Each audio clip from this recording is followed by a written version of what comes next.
All the best. Sure. Thanks a lot. Bye. Thanks. Bye-bye. Bye. Thank you so much, Mr. Joe, for moderating the session. In the interest of time, we'll begin our next session immediately. Plenary 15A, we have a panelist with us. New approaches in licensing and merchandising franchises to sustainability. I'm privileged to welcome Mr. Jaineel, founder and CEO, Kamats Superheroes, Mr. Kapasi, Director, MyBaby XLS, Ms. Nannette, Brand Expansion Advisory, Independent Director, Learn, NT Educate, Kamats Rest, Strategic Advisor, Garodia Edu, Mr. Sachin Puntambekar, Vice President, Consumer Products, Viacom 18 Media. Welcome you all to the session. May I welcome Mr. Nitin, Kalra, moderator for the session. He is Regional Director, India SAARC and MENA Animation, International India. Over to you, Mr. Kalra. Thank you very much. Morning to everybody. It's good to see faces for a change here. Otherwise, we only keep talking to each other on calls, right? So, request you to kindly keep your videos on while speaking. That will help. Yes, I guess all of us are actually on our videos. So very good morning. There'll be a quite this will be a quite an interesting discussion. I must say I'm quite excited about the fact that we have some very senior people from the industry who are here talking to us. Because we don't know much about the audience which is out there, I'll be just quickly giving introductions to the panel, and then after we will start the discussion going forward. And just requesting Nija, if there are any questions that are coming towards us, just keep passing them on to me so that we can pick up some questions towards the end. Okay, so I'm going to start with brief introductions to everybody. Firstly, starting with Nannette. It's a little weird introducing Nannette to anyone in the licensing business because probably everyone knows her. She's like the most senior most person in the licensing business for us, and one of my personal mentors because of whom I'm actually here in the licensing business. But Nannette actually has almost 2.5 years of experience in the licensing business, having worked with companies like Disney, Mattel, Star TV, and thereafter with companies like Brainworks and Sanjeev Kapoor Restaurants as CEO. She's currently a mentor to a number of companies in the education, hospitality, as well as wellness sectors, and currently operates as an independent director on Learn, NT Educare, and Kamats Restaurant. Sachin, on the other hand, is the head of the consumer products business for Viacom 18. He obviously manages a portfolio of brands such as Peppa Pig, Paw Patrol, Peanuts, MTV, Motu Patlu, and a whole bunch of brands that are making waves around the country at this point of time. He joined Viacom in 2015, but has over 2 decades of experience in retail and sales, which includes his stints with Spiker as well as Walt Disney Company in India. Next, we move on to Muslim Kapasi, who's the CEO of MyBaby XL. MyBaby XL is one of India's leading and one of the first licensing companies that enter into the bandwagon of back to school as well as plush toys. And he comes with years of experience having worked with brands like Disney, Mattel, and a whole bunch of other IPs. I think practically every IP owner in the country has worked with MyBaby XL. And we're very excited to have Muslim on the panel to hear about his thoughts about what's happening around in the business. Finally, it's good to see Jaineel, who's the founder and CEO of Planet Superheroes, which is India's only omni-channel consumer brand dedicated to character merchandise. Planet Superheroes currently operates around 25 stores in 12 states and has an exhaustive online as well as an offline distribution business. So those were the introductions of the panel, and I was told that I need to do a short introduction of myself as well. My name is Nitin Kalra. I head the business of Animation International in India. We are a 4-decade-old Japanese licensing and merchandising company, having operated in India now for about 15 years or so. one of our key brands that we represent is Doraemon, which I'm actually quite excited today that it's Doraemon's 50th anniversary today. That's the 3rd of September. And in normal circumstances, it would have been a fantastic day of celebrations around the world. But since it's abnormal times that we are living in, we're all confined into our homes. But it's a fantastic day, and I'm so happy and so glad to be talking to a distinguished panel today on the opportunities in the licensing business. So I'm going to start off this discussion with a question to our senior most panel, which is Nannette. And you've seen the ups and downs in the industry. You've seen a whole lot of things happening around when you started off working in the licensing space with at the time when the Gulf War happened, at the time when the globalization took place in India, where the economy got opened up. You've also seen, the U.S. crisis, the Lehman Brothers crisis, and you were part of American companies at that point of time. Out of your experience, how do you see COVID being different from what you've experienced in the past? And do you believe this is a threat or an opportunity? What are your thoughts on this entire COVID crisis? So I think licensing is all about storytelling. So whether it is a crisis or a challenge or any problem, storytelling is something that people turn to.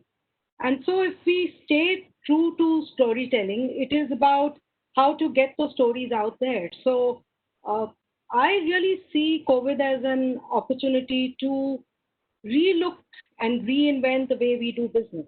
In licensing, we talk about categories, hard lines, soft lines. But for consumers and my work with children, what I find is that the consumer is all about experiences. And stories, and the most powerful stories that are there, help to fulfill an emotional need, a social need, an imaginative need, creative need. And this is not going to go out of fashion no matter what. So, just to give you the opportunities in context of COVID, when I first started in licensing and we approached a partner and we drew up a business plan and, we reached like 1 million pieces of something that were going to be sold. And I was asked that, so, okay, how much are you going to pay me? But so he didn't even understand the concept of licensing, didn't even understand that this whole discussion was about him paying us and not us paying him. He didn't understand the power of performance and storytelling. Cut to today, and of course, we didn't have any, there were only mom and pop stores, and all children only grew up with their parents, they didn't grow up with characters.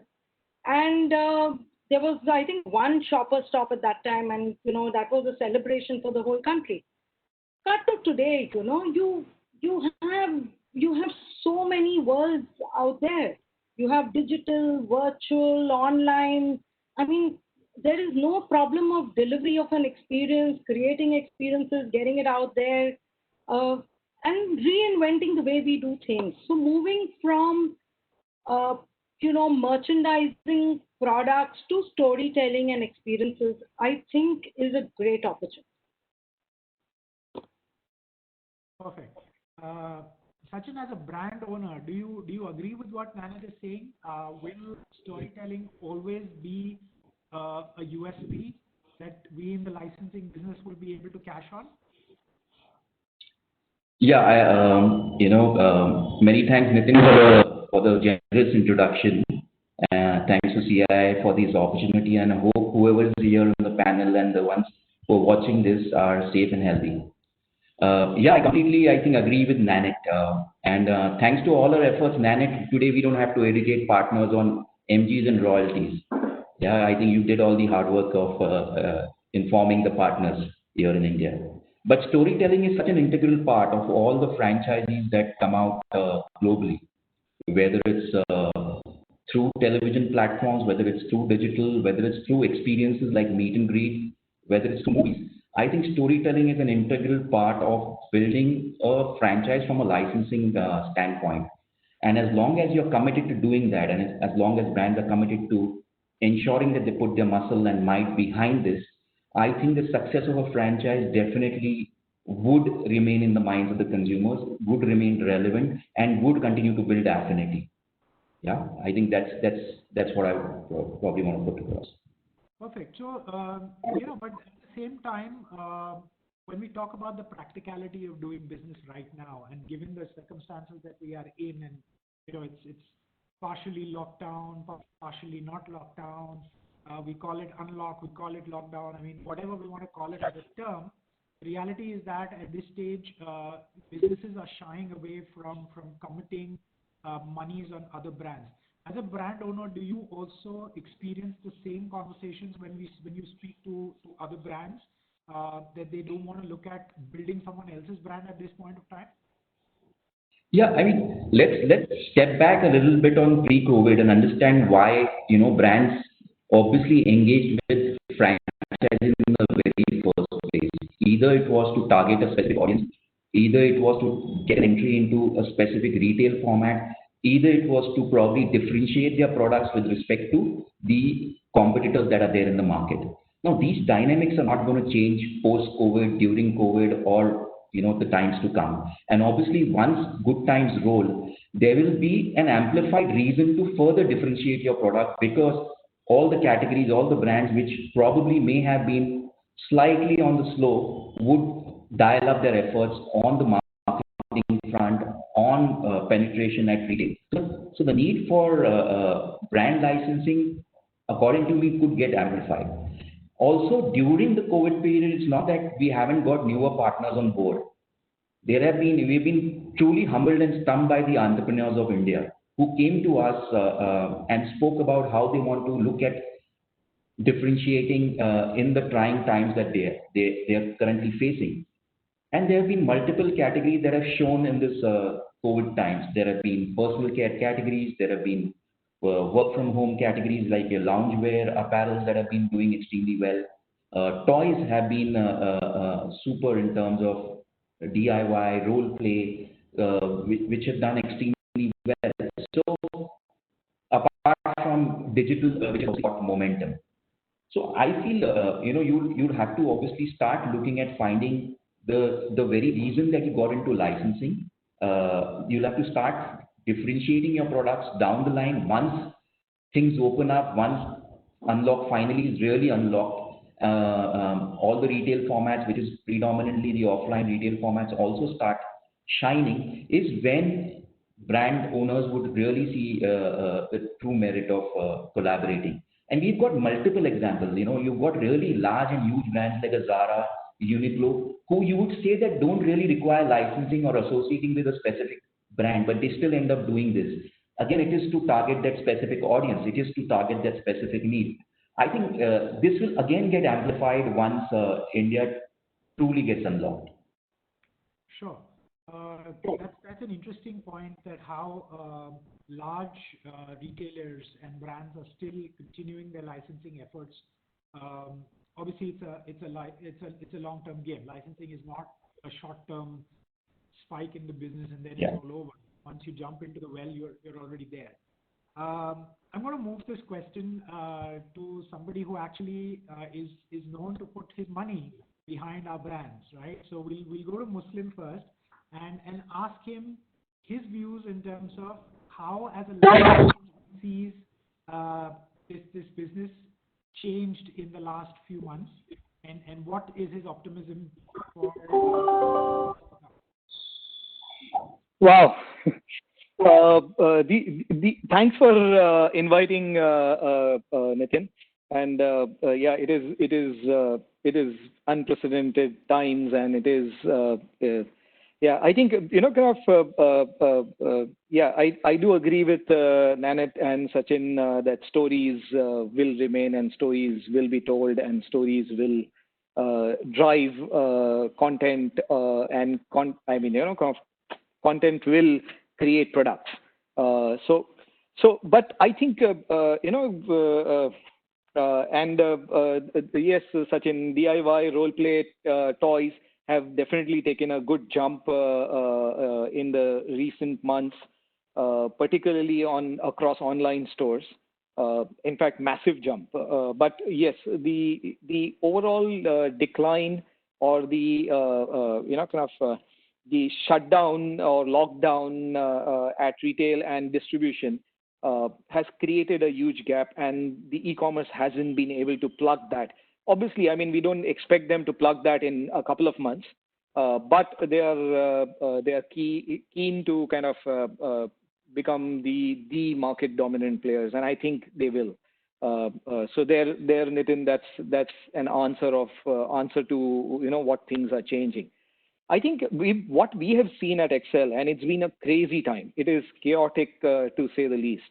Monies are really, really hard to get from distribution and retail currently. Licensors are giving us great support, so thank you guys, for understanding the pain factors. But yes, the gross reality is that we are seeing so much change in the last 4 months that it's not funny. I think there is like what we experienced, things changing in the last 10 years, all packed together in a 4-month period. It's that concentrated and that rapid. It's like we currently at office say every day is a different day now. Probably every hour we see a new challenge and a new solution that is kind of surfacing, or that kind of feels necessary to look at, which earlier it gave us a lot of time. Now it's not giving us time. It is like if we don't react and if we don't change pretty rapidly, consumers around us are changing very rapidly, or have changed already, and they are further changing. We anticipated that when malls opened, that people are locked at home. They have been, they feel like enough is enough. We've had, a lot of, confined time in a confined space. We are social beings. We need social interaction. We need to kind of be out, be travel. The body needs movement, but we didn't see that. We are not seeing like people flocking to the malls all of a sudden. Of course, there's a massive amount of fear, but when that was not there, here there is a COVID-19 probably being the concentration point, but we used to fall ill. We used to, we used to take life-threatening illnesses otherwise too. And yeah, I'm not challenging the whole lockdown currently, but yeah, I think I think that we drove too much with too little thought. And the reaction to that is yet to be felt, and we are feeling them, and that is, I think, we are still at the kind of tip of the iceberg. Anyway, so coming back to coming back to how the space is going to change, I think it has already changed. I mean, I'd be lying if I'd say that nothing has changed. Everything unlocks. Whatever unlock will all be back to selling the same stuff at the same location. No, it's not going to happen. I think a lot has changed, and a lot is changing, and that change is I think we're still anticipating a lot of change. We don't know that how much and what will change, but we are taking each day at a every day. It's a new day every day. So we are taking that approach, and we are seeing how things progress from this point onwards. Are you from your licensing business? Obviously, you mentioned that a lot of brand owners are supporting you right now, and that's something that obviously is happening across the industry, across the board. But as a licensee and as a prominent player in the back to school category as well as the toys category, are you continuing your associations with the brands you already had, or are you reviewing your catalogs and your associations at this point of time? We are reviewing everything, Nitin. We are reviewing everything. I mean, I'd be lying if I said that we are reviewing at the moment everything, and we are just open to everything as well. So yeah, I think a lot of us. I mean, at Excel, we will see a change in our product approach, our consumer approach, I think our nature and size of operation. So we are looking at the moment everything. I think this is a time where we are going to probably we call it the reset button. Right. So yeah, I think we have all the I mean we have the size, we have the brands with us. But yet, I think it's going to be a reset button that is getting pressed, and everything will need to be kind of from grounds up rebuilt, and it will look different. After that is rebuilt, it is going to look different. It's not going to be the same as yeah. I think a lot of people says everything will come back to normal. People will forget. I don't agree with that. So coming to Jaineel, I'm going to ask you the same question. Is it going to be a reset button at Planet Superheroes also? Are your stores going to look different from what they used to look, or do you still stand committed to the character merchandise business and the model that you had in the past? Sure. I hope I'm audible, Nitin. So firstly, yeah, thanks a lot for inviting me and sharing space with this wonderful panel. Thanks a lot, CII. So I'm going to answer the first question very quickly in terms of how we look at it. I look at this as a funnel, right, which has a feeder, a central part, and a bottom. What do I mean by that? The feeder is what is the foundation of a licensing business, which is the content, which is, as somebody correctly said, the storytelling, the content that's being generated, etc. Now, how COVID has impacted that part is that when production houses have delayed their releases, right, when everything has kind of taken a 2-year, 3-year sort of a delay, that is going to have a natural, delay effect into the new movies that are going to be released, which at least for our business, and I think some of the panelists may agree, has been a fundamental driver for the popularity and mind share of licensing business over the last decade, especially with Marvel coming up with so many movies, etc. Right? So I look at the first impact coming at the supply side of content itself.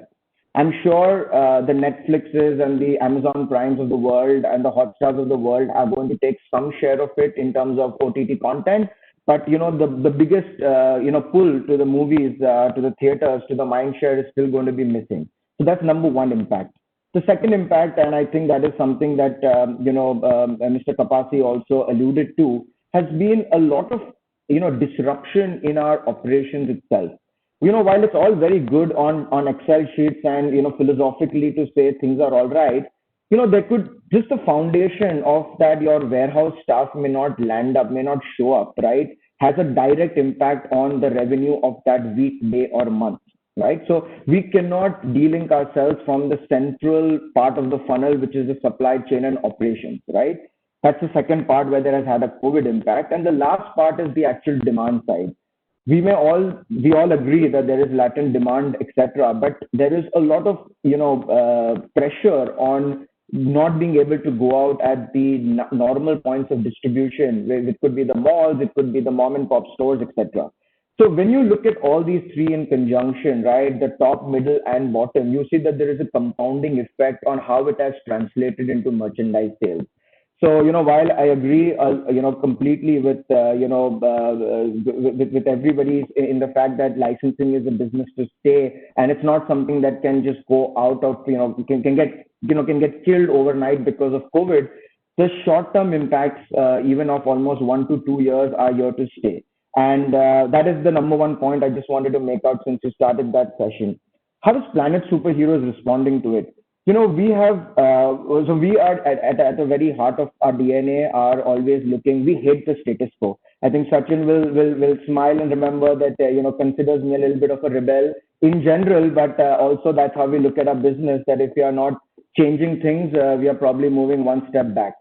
What we've been doing, and it came at an opportune time, was we had actually mapped our entire store inventory to our website.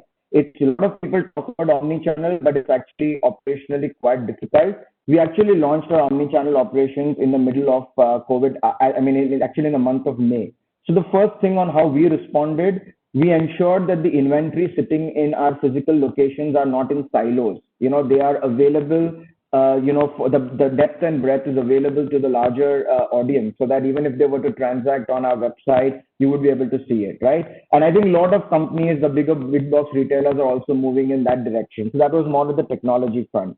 There are other things when you mentioned about our stores. Of course, other than the health front, we've made some we've made some changes which where we are not able to get the pull, in the sense we're not able to get the customer. We are trying to do the push. We have started doing social commerce through WhatsApp groups and WhatsApp messaging, creating catalogs which are shareable, has become a very important strategy of our outreach. So I think I'll wait for the other questions. There are some of the I would say initiatives we have taken to be able to still somehow navigate through these difficult times. Sure. That's very interesting from a point of view of showcasing that if in a way, if the consumer cannot come to your store, you take the store to the consumer. Absolutely. It's already happening that we are seeing in a lot of places, including in my complex where I live here in Gurgaon. We've had already lifestyle. We've already had Bata. We've had a couple of other retailers who've already reached out to us and have come to our complex and set up their own stores on the weekend. And a lot of people have gone and bought whatever they required. So I don't know operationally how viable that model is, because going to each and every complex and getting stationed there for 2 days with the people, with the stock, and moving everything across. Operationally, it might be difficult, but maybe that's another way of actually reaching out to consumers. I want to take one point back to Sachin from what Jaineel mentioned, that content is changing. Okay. And this is where I first want Sachin to give his thoughts, and then I'd also like to hear it from Nan in terms of how how her experience has been in terms of understanding the children's psychology, the kids' psychology in terms of the content has also changed over a period of time. So Sachin, could you first come to the discussion and tell me whether you believe content has changed over a period of time, because of which the impact on the merchandising business is going to stay here at least for the next couple of years? Look, from a character and animation business perspective, I think we have seen a lot of change in terms of the flow of content. Of course, the viewing habits have changed. People obviously are now viewing content more on their handsets than on the television sets. While India has also seen a lot of momentum rise in views on television, I think both mediums are showing great traction with respect to new content which is coming. Even on the Nickelodeon channels that we have, whether it's newer episodes for a Paw Patrol, we are launching them in the next 1 week. So there is a seamless flow of new content which is coming, which is again critical to staying relevant in the minds of the consumers and the kids, and building and driving that affinity. We are also looking at ways and means to probably do digital releases of some unseen content for a few franchises. Again, it would not be a full-fledged theatrical release, but it could be a few episodes stitched and made into a movie and then put it out digitally. Again, it's a means of keeping that content piece alive in the minds of the consumer. So I don't see a lot of changes happening from a character and animation perspective, But obviously, the GEC segment and the fictional segments have seen this dip in terms of newer content flow, and that is something that we have seen on our Colors channel, for example. But as far as this piece on kids is concerned, we haven't seen a huge change. I'm going to take this question to Jaineel before we get into Nannette for this further. Jaineel, you mentioned about the fact that movie releases have got delayed, right? So Marvel's, The Verge, and all the other studios have delayed their blockbuster movies which are coming in. Obviously, this is going to have an impact on your direct sales because you deal with the character merchandise. How do you see these films releasing on OTT platforms and having a similar kind of an impact on your sale as it used to be in theaters? Is it safe to say that theaters will get replaced by the online movie releases? So, for example, if Disney is releasing a Mulan now on OTT, would that still drive enough sales for you through the online channels, or would that still generate demand for a Mulan merchandise at your store, for example?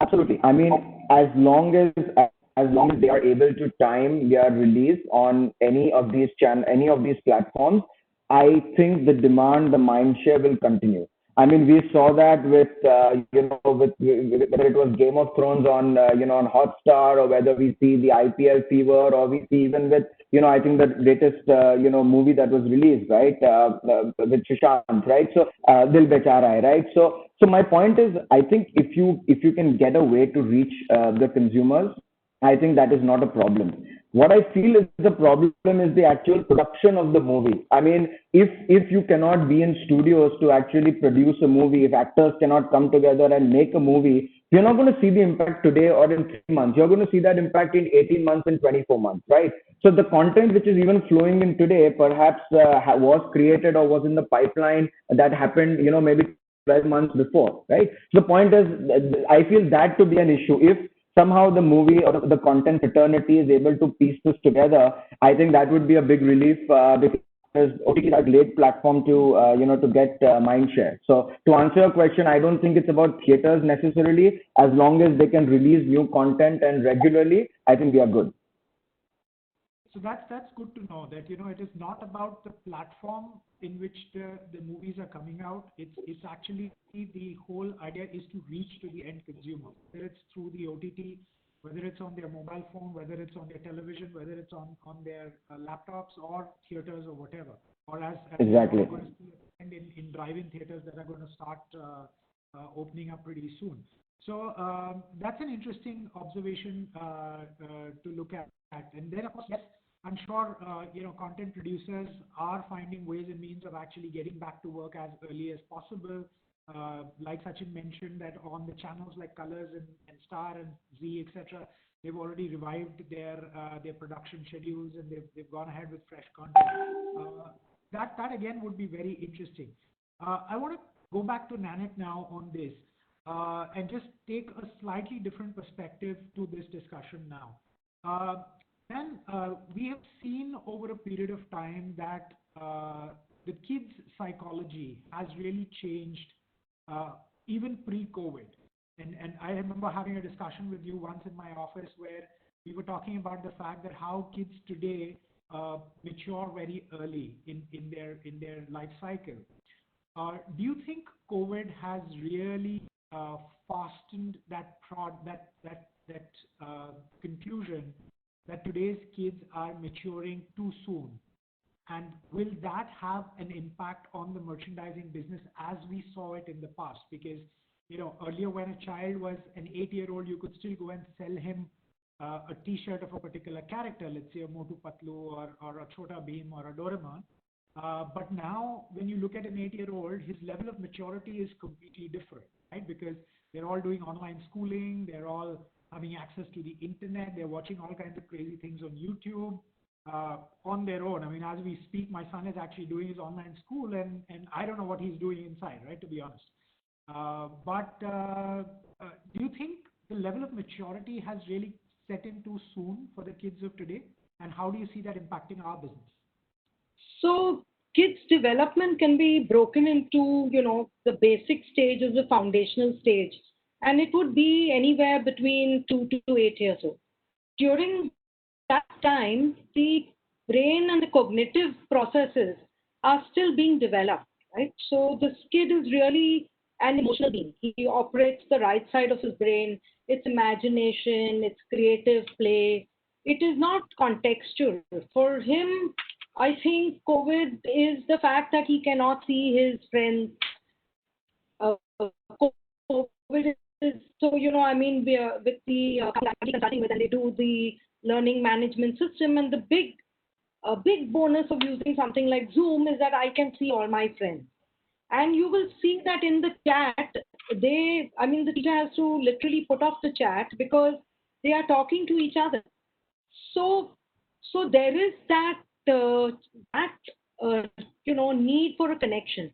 After 8, of course, the kids' development is kind of cognitive development and processing of information will change. And obviously, the way he sees the world will be impacted by what's happening around him. So you'd have to treat them differently. They don't understand. To my mind, I don't think the child really understands what is happening, because for 0 to 8, they cannot process something which is abstract. The brain has not yet comprehended or seen the world around them. So it's only thereafter. And if you see the way they learn things, they learn to identify things. So this is a fish, and this is a horse, and this is a cow, and this is Japan, and this is, that's the way they go. So this is COVID. So what is COVID, right?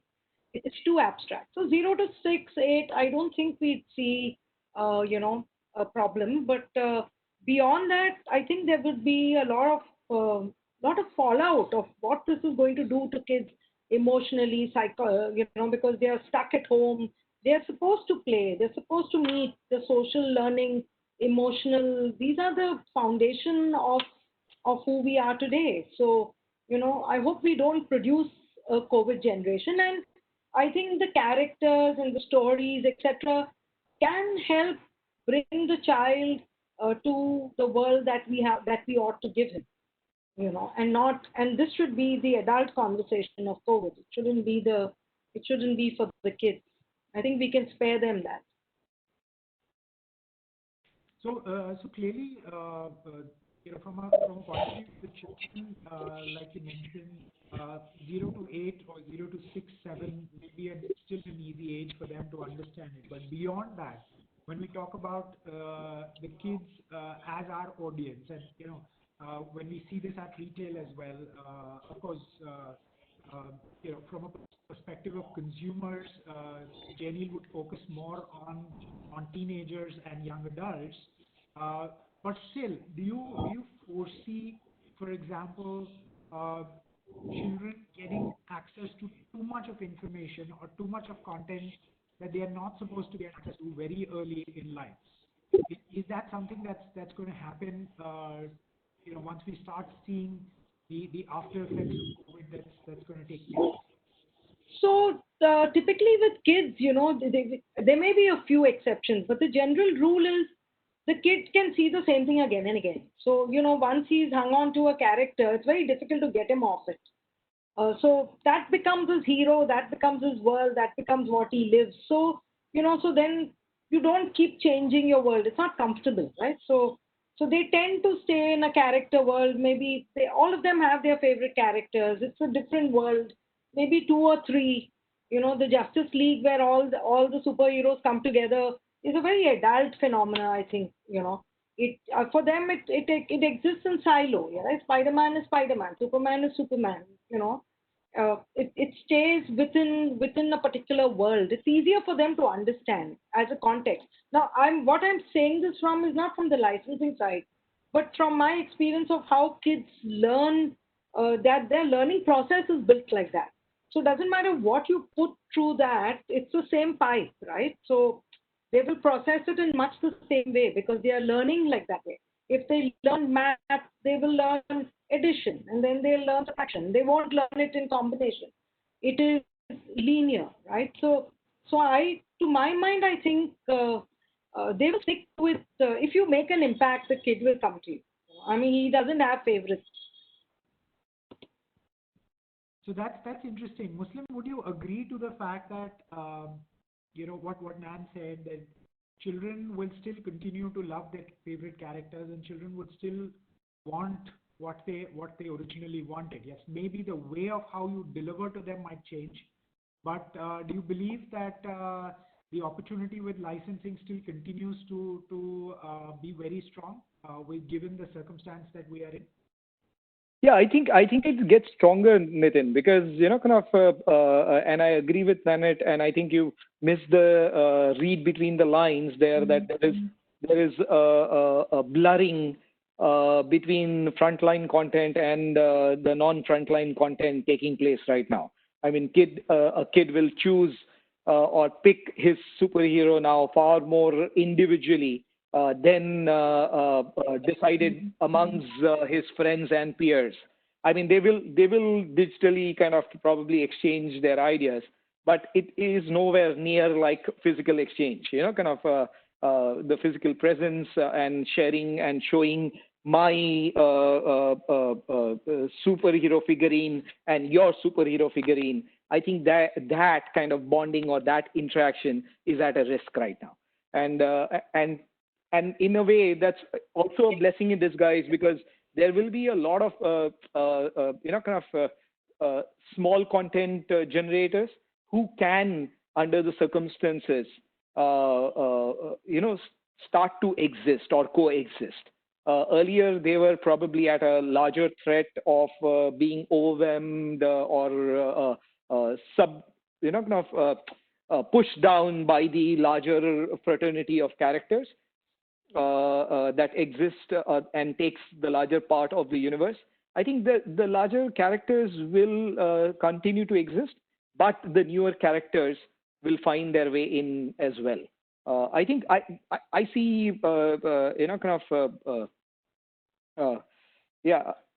I see that happening for sure, and that is already visible. There are, I think we are seeing that some of that in our sales already. I mean, we represent pretty much every kind of character and product category, and we are seeing that blurring. We are seeing that blurring quite significantly. I think that statement that you just made, that a lot of small content creators will also come in, that definitely puts both Sachin and me in a very good spot, because we can start pushing both you and Sachin don't even have small content or non-relevant. No, we do. We do, but the problem with licensing... That's being modest, Nitin.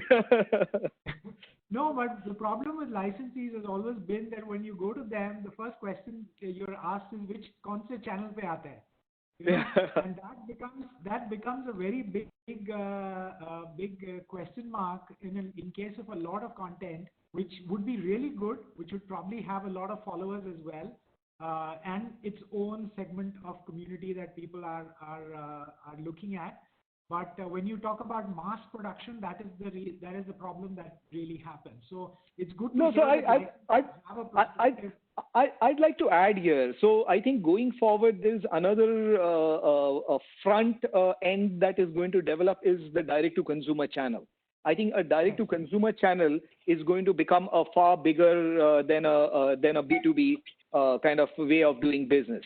Now, once a direct-to-consumer channel kind of takes precedence and becomes the bigger role, actually your ability to sell everything becomes that much easier. I think, kind of very largely, you're not contesting for shelf space. And retailers will analyze their throughput, their ROIs on their shelf space, which in a direct-to-consumer business actually kind of overcomes that. And now suddenly the smaller characters have every opportunity. I'm calling that smaller characters or whatever. Don't take it as smaller. In our world, I don't think there is anything small or big. It's the consumer that makes it what it makes or what it decides. But yeah, the opportunity to present the product to the consumer is becoming so much more easier going forward. And that is going to change a lot of landscape from the content side of business.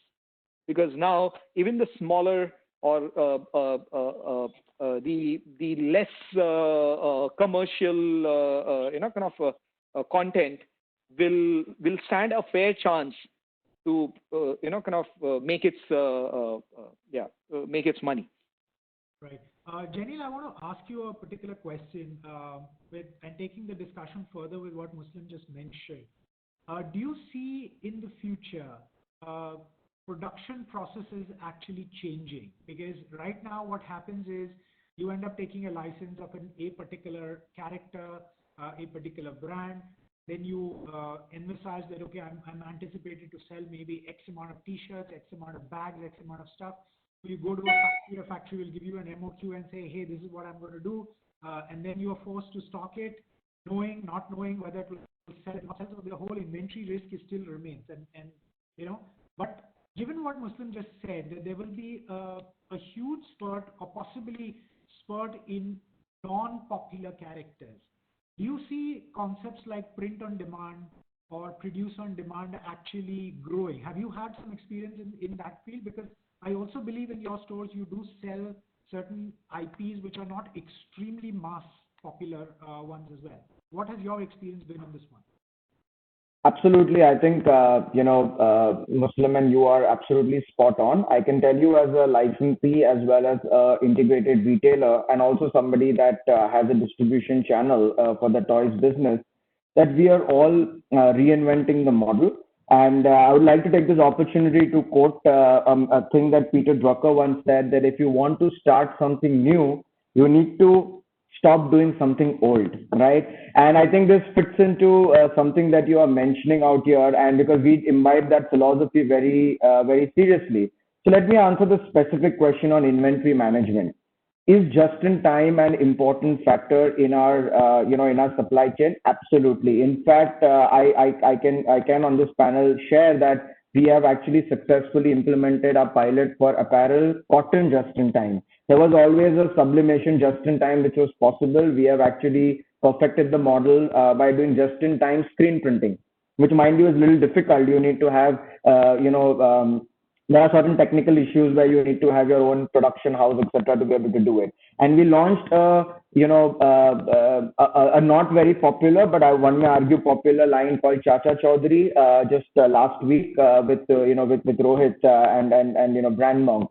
So that is one of those examples where we are going to use the just-in-time production to test out the demand without having too much of inventory risk, especially for apparel where it all starts building up, right? In second to something that was also mentioned was the innovation in terms of direct to consumer, how we are going to reach out. In fact, we have also launched a social commerce platform. It's called Zimshow. It means zero investment model shop, which is going to enable brand owners like My Baby XL, like Hasbro, like Mattel to actually reach directly to consumer through retailers. It's a very innovative concept where no retailer will need to stock inventory, no retailer will need to invest on shelf space, but they could still enable sales of a brand and make their commission. This has been architected almost over 1.5 years. It was very complicated tech stack which was built out, and we've launched it. As we speak, we are doing that. We are doing that with 15 retailers in Mumbai.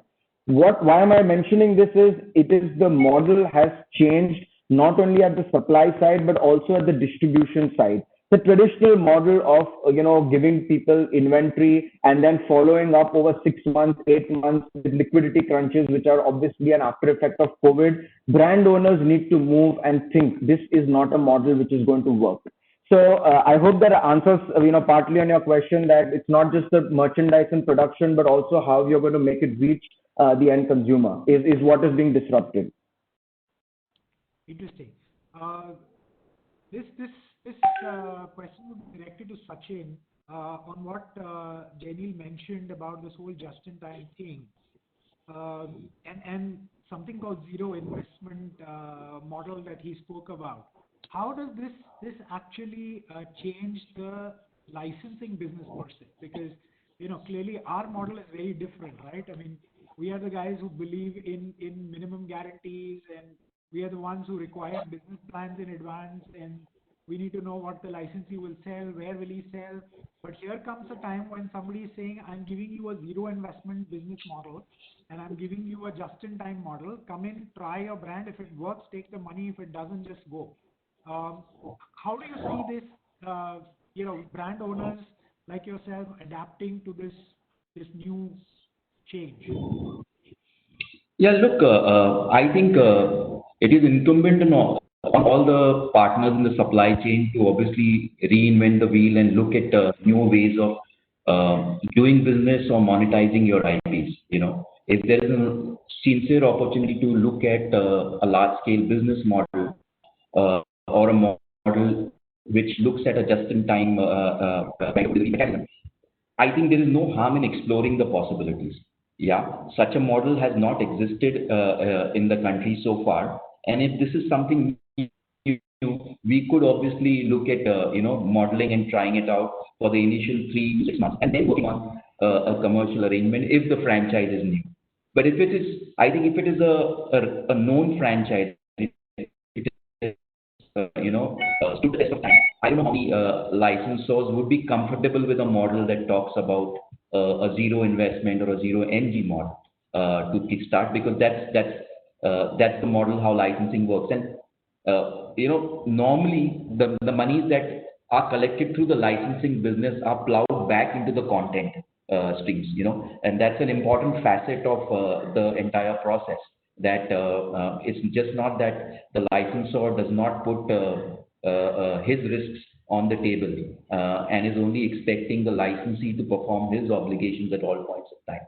We obviously look at engaging deeply with our partners, with our licensees, in facilitating sell-throughs, in making use of our networks to push product categories. We keep engaging with them. We are sensitive to what most of our partners are going through at this point of time, and are looking at ways and means to facilitate sales. And obviously, in the coming months, you would see what Viacom 18 would end up doing, especially from an online standpoint. But hey, this is a perspective. A zero NG may be possible for some unknown franchises, but if it's a known franchise, I don't know how many licensors would be amenable to look at a zero NG model, if that's the question you were asking. I know we are running out of time. Rakhi, Nija, do we have any questions that we need to specifically take, or should I move on to the closing comments? Sir, there is a question which I have posted in the chat box. If you want, I can read that out. Please read that out, please. Okay. How do toys and merchandise operations and digital marketing discover local individual comic content creator and promote them for independent growth, pipeline, process, and analytics? Sorry, I could not hear the question. I will repeat, sir. How do toys and merchandise operations and digital marketing discover local individual comic content creator and promote them for interdependent growth? Okay, so it's a question that I believe, if I understood correctly, talks about how local players could actually benefit out of the merchandising space, and how do they get discovered on digital platforms. It's got a context to what Muslim mentioned about how individual content players would want to get into the business and how they could get an opportunity. And I believe Jaineel already answered that to the fact that just-in-time as a model is here to stay, and if the content is strong enough and people see value in actually buying it, and I can add from my side that if the content is strong enough from a creative standpoint as well, where it looks good on a product, where it attracts a consumer's mind and eyes, and he or she feels that it is worth their money, they will definitely go ahead and buy that content. And the only thing is, we may not see this content still going on the mass platforms and finding its way onto a retail shelf, but on digital, and in the just-in-time model, I think there's definitely an opportunity for someone to discover newer content and and monetize that as well. Nitin, I mean, if I may just add, Please go ahead. yeah, if I may just add, if I may just add to this, I think, one of the strategies, and I must, first of all, caveat that, the just-in-time model is not applicable to all categories. I mean, a simple example, if you are doing, the core toy line, right, there is no question about just-in-time, right? I mean, there is, in fact, it is all predicated, the model is predicated on buying or importing or producing at bulk. But to address this specific question, if it's, assuming it's an aspiring content creator, I think there is a strategy to go to look at what avenues that you can channelize digitally to first make the content popular. So instead of first jumping straight into merchandise, into apparel, caps, saying that that's going to sell, try to figure out if you can do collaborations with digital games. Can you become an emoticon on one of your, you said like a game provider? Are people engaging with? Did you make WhatsApp stickers? Did you make it funny? Do you have a story on Instagram? Do you have content? Let's make that content popular where you have got some MVP, the minimum viable product, where you have validation that people are actually connecting with your character story. And whether it's indigenous, whether it's local, whether it's international, does not matter. Once you have some kind of faith that this is something that people are engaging with, that's when you come up and engage with a licensing licensor, an agency, or somebody like us who would then roll out a bunch of products. That's sort of one idea on how do you get into the market without spending a whole lot of money. So the story again comes back to content. Can I add here? It's all about I think can I add here? I think small content owners or makers, or I mean, if that question was what I understood, I don't think they need anybody anymore. I mean, pretty much they are where everybody is. I mean, so yeah, I think evaluate. Probably in an earlier day you needed distribution. We are again looking at that. Do we even need distribution? We can manage. We can go to those 100 crores or a billion consumers directly ourselves. That's the way forward, isn't it? Right. Is there any other question that we have? No, we don't have it. Okay, perfect. So just closing comments.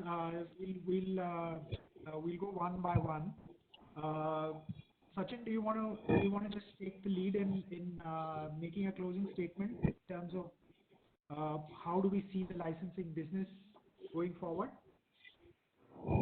Yeah, I think I'm a big fan of the concept of compelling storytelling and being in the entertainment and character business. I think this paradigm is not going to shift a lot. The storytelling will continue, and hence the licensing business obviously would stand the test of time and the testing times that it's in at the moment.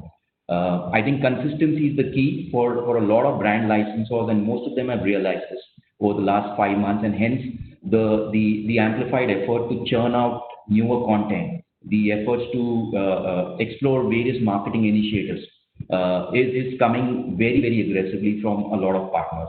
I think we will see in the next few months how licensors are trying to tackle this by engaging with the partners, working with them to ensure that the consumer keeps getting their merchandise in meaningful ways.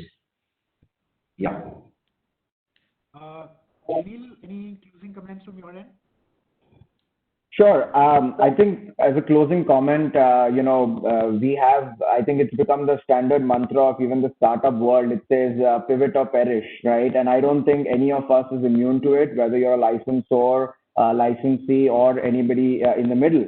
I think the way forward we do, of course, we are all impacted by it, but we look at it as an opportunity to push ourselves to innovate. I think whether it was what Muslim was talking about, finding ways to go to consumer. Many times bigger brands always had your channel partners, and they never ever evaluated that because it was too easy. Sell it to somebody, they will do it, have a margin, game over. But now we are all in not just COVID, but also I must add, the policies that are happening, especially with imports with China, the BIS, etc. There is an entire tectonic shift. So my closing comment is each and every one of us is, figuring out at least 2 or 3 innovative initiatives to change the landscape of the business. As Planet Superheroes, we are making investments which are completely technology enabled, which are not only going to help us, but also going to help licensors like us to be able to go directly to consumer. That's my. Perfect. Muslim, can we have your closing comments? Yeah, I think I'll probably have the briefest comment. We are trying to get a hold on the pulse of the consumer at the moment, and I think I think that is shifting, or that is changing, and it will continue to change because things are rapidly around him changing. He's also adapting to new ways of consumption, new ways of finding his own content or his preference of characters. And I agree with Sachin a little bit, not a little bit, a lot bit on the MG and the business plans is going to remain. I don't think so. That's going away anywhere, and nor that we are expecting it to. Because I I understand if I were a content creator, and if my partner was not putting his money where his mouth is, I'd be wary. I would think that will he do enough? Yes, of course there will be a reality check on both the MGs and the business plans, but that's fine, and that has never been not there anyway. So we've seen that transition anyway over a period of many years. Now we are seeing it a little too rapidly. But it's great times. I think we are all excited. At Excel, we are brilliantly excited. We are tackling a lot of chaos, and we love chaos. So yeah, I think it's fun times ahead. Interesting. Finally, Nan, any words of advice and wisdom for us? So I think COVID has, focused on wellness. The whole thing is about happiness. It's about even wellness is sitting in happiness. Happiness is about richer experiences, stronger connections, many ways to be happy. It is not a lot of things. It's much richer experiences. So I think the challenge and the opportunity for licensors is not to just understand the tactical or the strategic aspects of the business, the distribution and how many people watch and whatever, but to understand this consumer so that you can give him this richer experience. I think that's what is our individual responsibility to every child out there, that you make sure it's your face bring a smile on his face. So I think with that we'll put an end to the discussion. It was really interesting to hear different comments and points of views. And thank you very much to CII once again on behalf of the entire panel, Neerja and Rakhi and Karan and of course Mr. Biren Ghosh for putting all of us together on this platform. It was a real pleasure having and speaking to all of you here. I hope we can meet in person soon, hopefully, and continue learning and expanding the horizons of knowledge that we all have. Thank you very much. Have a good day and stay safe. Thank you, guys. Thank you, everyone. Thank you. Stay safe. Thank you.